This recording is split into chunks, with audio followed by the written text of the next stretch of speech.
Okay, we're ready. Hey, Patreon. Hey, Patreon.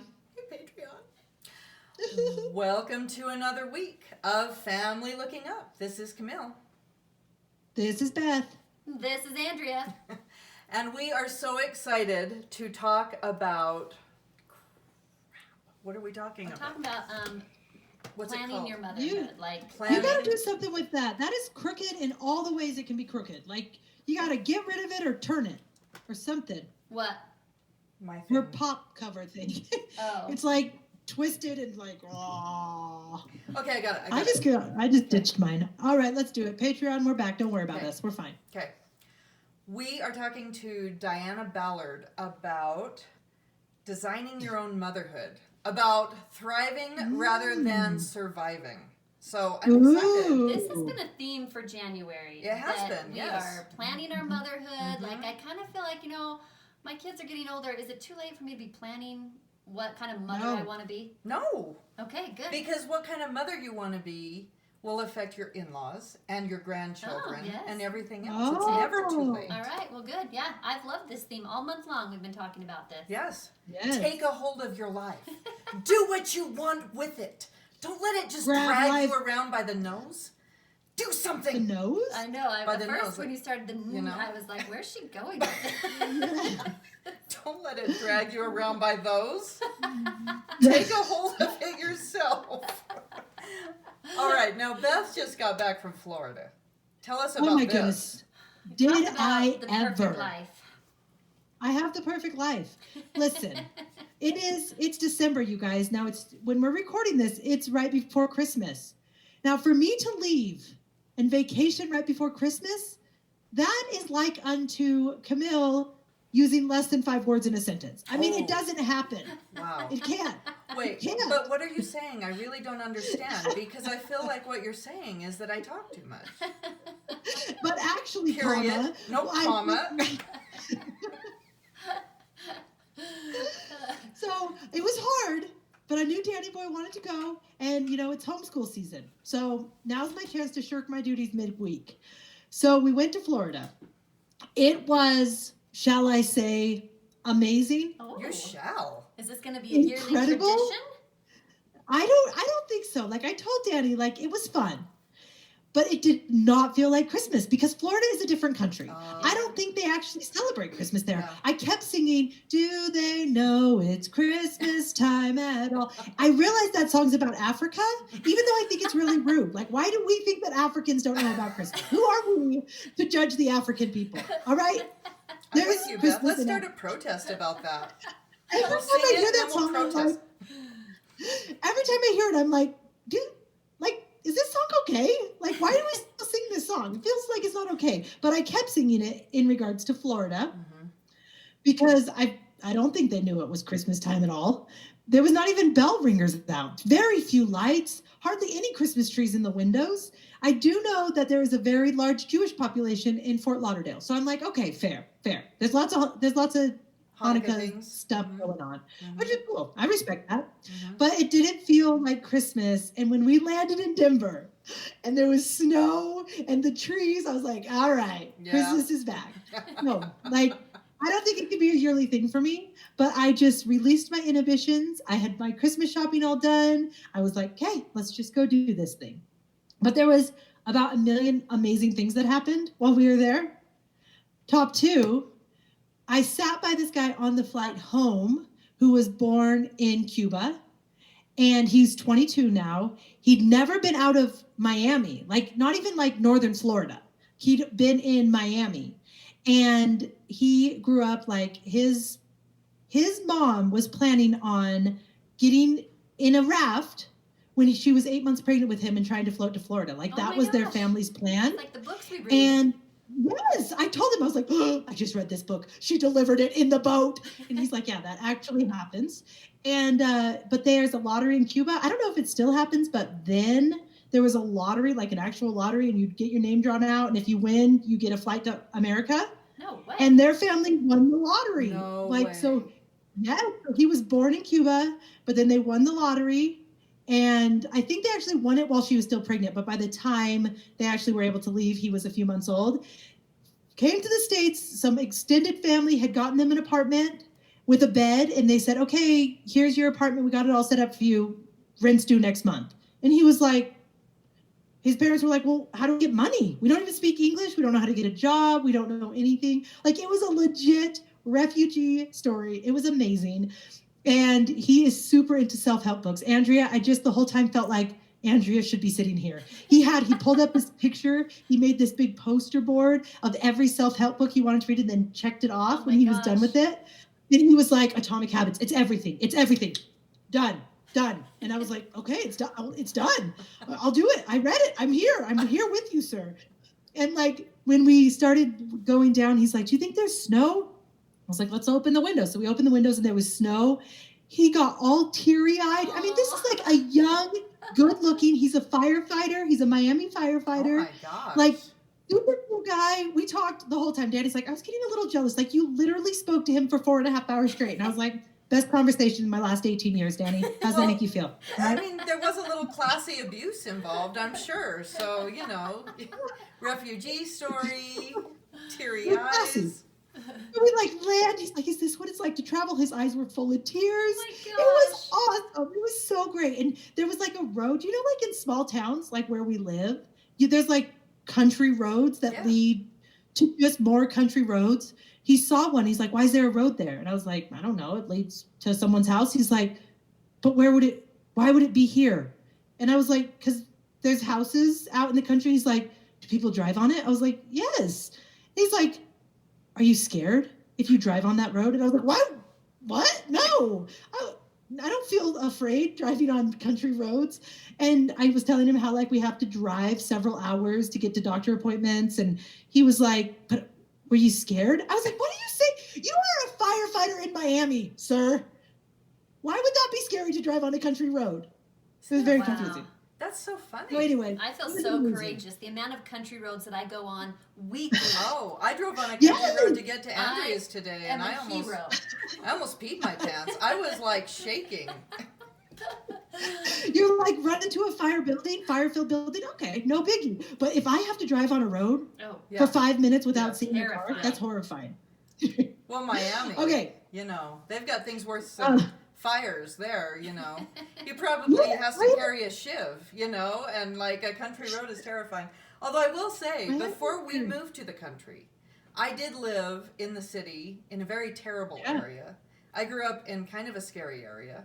And I was terrified of like dark country roads because I had seen movies. And I remember really distinctly when I first got married, I'd never lived like in the country or anything. And we went to a family reunion and it was in the mountains, or it wasn't like the mountains, but it was way out, and we had to stop. It was pitch black and we had to stop because there was some car issue. And Alan got out, and I remember I was like, you are going to be murdered. Like, I am 100% positive. There is a murderer lurking in the trees.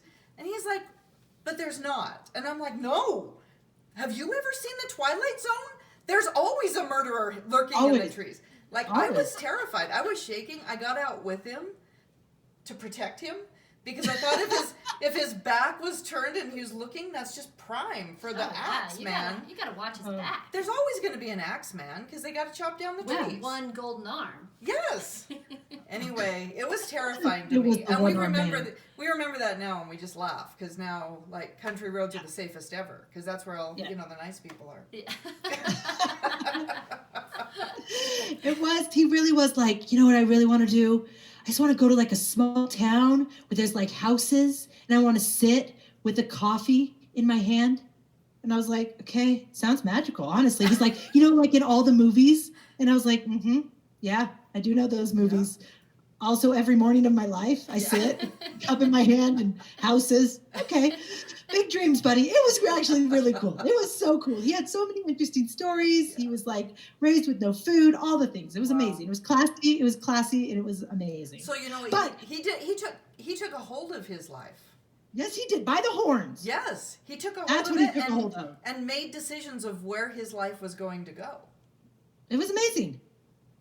And so here he is. That's not even what I wanted to tell you. That's not even the good story about Florida, but now it's been 10 minutes. So what do I do now? You tell us. We got to hear the good story. Okay, there's many, but this is the one that was so funny. Okay, so we're going to the beach, as you do in Florida. As you do. And we had driven to the next beach and like parked there. We had a beach right outside of our hotel, but we're like, over it. We want some new salt water. So we drove 2 miles up the road to really experience the new salt water. So we parked, and Danny was like getting the parking paid for. So I took the 5 kids, and they play like wall ball there. Have you guys ever seen that? It's so cool to watch. Anyways, It's like the older men. There's tournaments going. It was like a whole thing. And we'd gone to that beach before, and we'd watched him before. So we went back. We wanted to watch him again. So I walk up, and there's lines of men sitting everywhere watching this.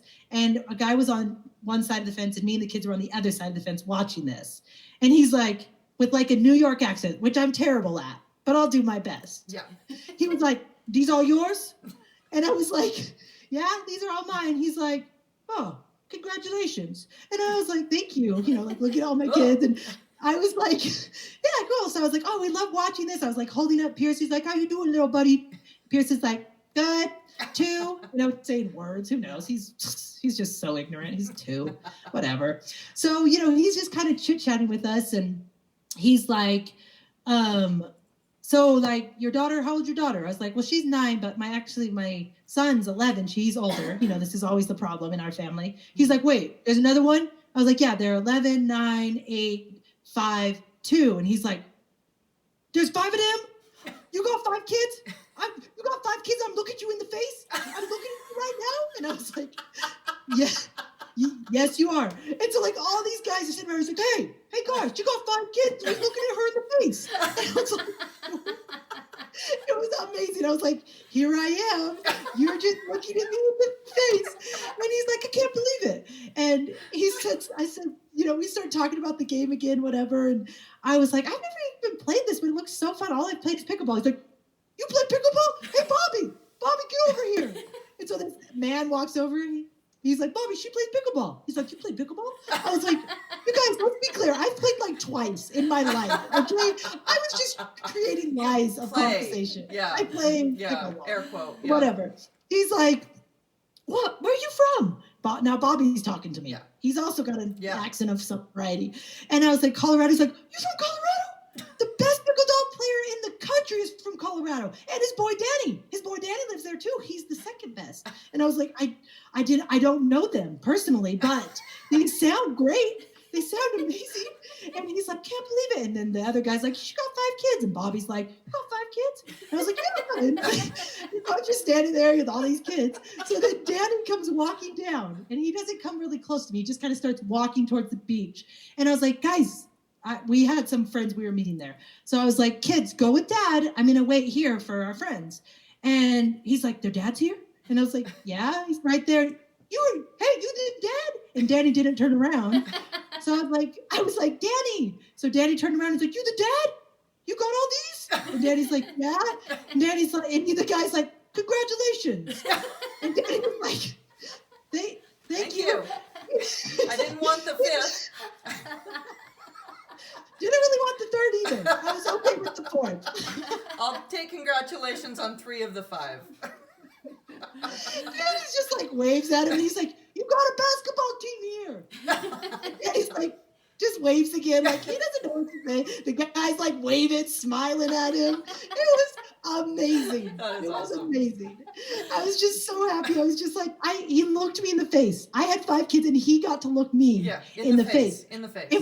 Now, what would he have done if Camille rolled in? 6 with her kids. 6? Well, he would have lost his mind. I mean, it would have been more astounding than driving on a country road at night. You know what I mean?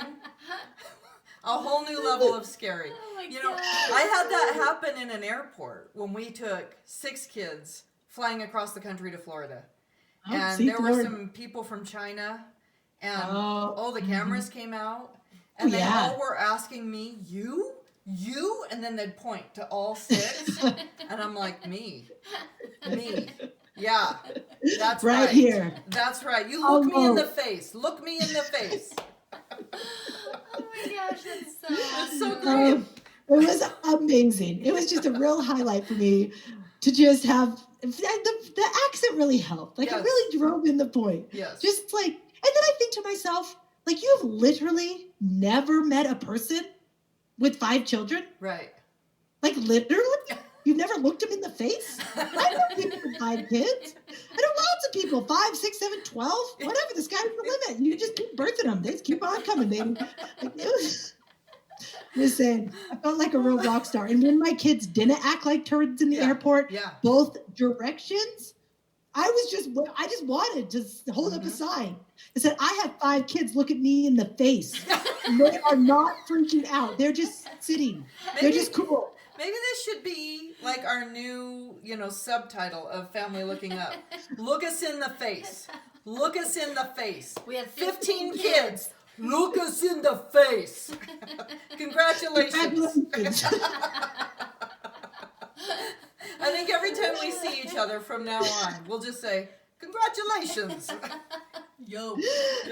Well, I did have to say, when my friends came, they only have 4 kids, Lame. Andrea. Yeah. And I was like, when they came up to me, I was like, oh, these are my friends. They have 4 kids. They're quitters. And he's like, oh, yeah.